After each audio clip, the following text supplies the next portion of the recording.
Hi everyone, my name is Guido, and today I'm presenting the 2024 Change Healthcare Cyber Attack, which is arguably one of the biggest healthcare cybersecurity incidents in the US history. This case matters because it was not just a normal data breach or a company having technical problems. It affected hospitals, pharmacies, insurance claims, it affected a lot. So the main point of my presentation is that cybersecurity in healthcare is not only a technology issue. It's also a legal, an ethical, and to some extent a spiritual responsibility. Okay, so I'm going to start with the background of what happened, then explain the legal and ethical issues involved. And then after that, I'll connect the case to a peer-reviewed research, some biblical principles in my own personal reflection. And then finally, I'll end with what IT leaders should learn from this incident moving forward. Okay. So the Change Healthcare crisis is a major... well, I'm going to just start with what it is. It was a technology company, a healthcare technology company that works as a clearinghouse. So basically this helps process healthcare claims, payments, and prescriptions and other transactions between providers and pharmacies. According to the presentation research, Change Healthcare reportedly processed around 15 billion healthcare transactions each year and touched about 1 in 3 patient records. So on February 21st, 2024, United Health disclosed that Change Healthcare had been hit by unauthorized access, and they isolated affected systems. The problem was that this company was so deeply connected to the healthcare system that when it went down, the effects spread everywhere. Claims were delayed, payments were stalled, pharmacies had issues, and providers had cash flow problems. By January of 2025, HHS reported that about 190 million individuals were impacted. So this was not just some servers went down BS. It came to be a nationwide healthcare crisis involving patient care and privacy and trust. And sorry for the cutoff on down here where it says big idea. That's covered by my big forehead. But I'll move it in a second. I'll move this little video thing after I'm done editing. Okay, legally one of the biggest issues is HIPAA and HITECH, because protected health information may have been exposed. Healthcare organizations and their business associates have legal duties to protect patient information and report breaches properly. A business associate like Change Healthcare may have to notify covered entities without unreasonable delay, and no later than 60 days after discovering a breach. That matters because delays in communication can create even more harm. Providers, patients, and other healthcare groups need accurate information so that way they can respond to the issue. This case also raises questions about liability. If a company handles sensitive healthcare data, it has a duty to reasonable safeguards. And if those safeguards are weak, then it's not just bad IT, it can become a compliance failure, a negligence issue, and a business risk. Okay. Ethically, the case is serious because patients trusted the healthcare system with very private information. Medical information is not it's not like a leaked Netflix password. It's it's diagnosis, it's insurance details, like social security numbers, especially had my social taken. Personal addresses, well, not personal addresses though, home addresses and personal data. Another ethical issue is harm. In healthcare, when systems fail, people can actually be affected physically. Prescriptions can be delayed. That was one of the issues. Prior authorizations can get stuck, and providers may struggle to deliver care. justice is also involved because smaller providers and vulnerable patients often suffer the most when a centralized system fails. Larger organizations may survive the disruption, but smaller clinics might not have the same resources as those big organizations. There's also the ransom dilemma.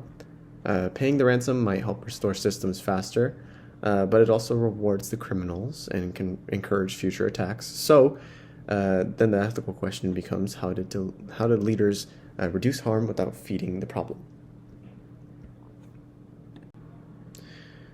Okay, the peer-reviewed research supports the idea that this type of attack was not random or unpredictable.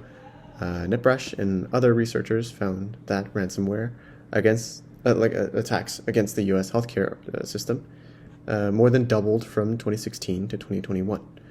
That shows the threat was already growing before the change healthcare system attack even happened. Dameth and other researchers also found that ransomware attacks can disrupt nearby emergency departments, meaning the harm can spread beyond even the original target. Iwa and Vertanian, I believe I mispronounced that, or Vertanen, point out that healthcare cybersecurity problems often come from human error and complicated networks. Even mostly legacy systems, but complicated networks. Park and Lim also found that patients affected by healthcare data breaches may become less likely to visit hospitals afterwards. And that's important because it shows that the breaches do not only create technical damage, they create trust damage, and they create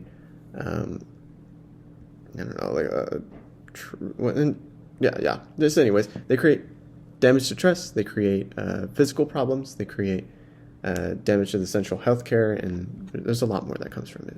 Sorry if I was stuttering a lot. I lost my train of thought.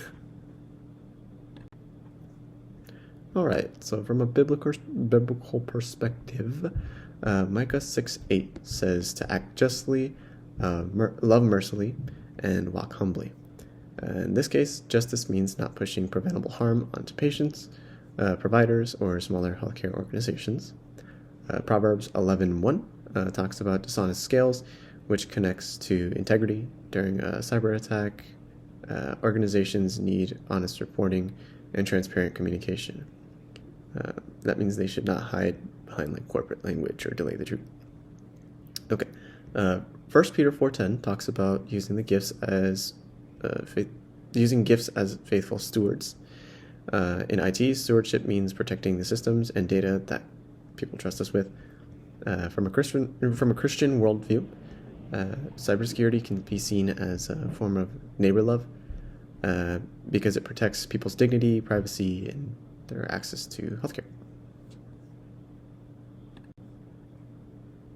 Okay, personally, this case made me think about cybersecurity less as a computer issue and more of a people issue. In a job where you have access to private information, whether it's patient data or computer or consumer information, or even somebody's personal device, people are trusting you with something they cannot fully monitor themselves. That makes negligence feel almost personal, and if an organization holds sensitive information, I think it has a moral duty to plan for a failure before a crisis happens. And as someone interested in IT leadership, I would want to be the type of IT professional who builds trust through preparation and is able to follow through. Okay, for IT leaders, the biggest lesson is that confidentiality, integrity, and availability all matter. Confidentiality means protecting patient data through tools like multi-factor authentication, segmentation, zero trust access, and strong vendor oversight. Integrity means making sure systems and data can still be trusted after an incident. Availability means having backups, downtimes, procedures, and redundancy. and recovery plans too, that have been tested. And a major takeaway is that a third party, like vendor, should not be treated like minor business details. It should be treated a lot more seriously. They can become a major enterprise risk. In healthcare, cybersecurity should be funded and treated like patient safety.